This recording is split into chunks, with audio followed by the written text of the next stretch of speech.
Semi सुटला या मैदानातला शेवटचा।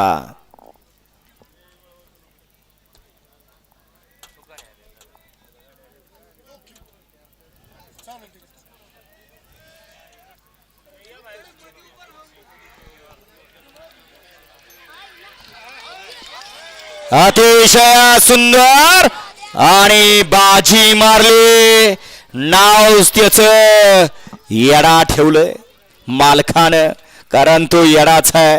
बारीला लागला की सुट्टी नवाट। पड्या लढत दिली गजाभाईनं।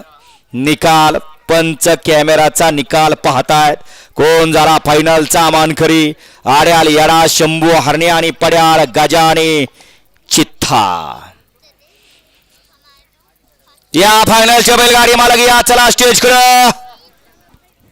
मगाशी सुंदर गाडी फायनलला पाहतली सोमाडा वाकळवाडीकरांनी सम्राट आणि गुरुची। या सम्राट बैलाचे मालक सचिनचे ढोरमाने चितळी यांच्याकडून सोमाडा वाकळवाडीकरांसाठी ऑनलाईन 500, समालोचन करताना 500 आणि सुट्टी मेकर दादा माने घाणंदकरांना ऑनलाईन 500 वर्षाला आपला मनपूर्वक धन्यवाद। दादा मानेनी सोमाडावर आपला ऑनलाईन चेक करायचंय। हा सेमी 3चा निकाल जो पेंडिंग आहे तो निकाल येतो आणि 6चं ऑब्जेक्शन आलंय ते एक बघून घ्या। सेमी फायनल 7चा निकाल आहे। सेमी फायनल 7चा निकाल आहे। सुंदर अशी लढत झाली, त्या लढतीचा निकाल आहे। तास क्रमांक 1 वर धावलेली गाडी शिवराज ट्रॅव्हल्स भुरकोडीकरांच्या नावावरती नसीब आजमावलं। सुंदर अशी गाडी फायनल साठी पात्र ठरली। विजेता बैलगाडी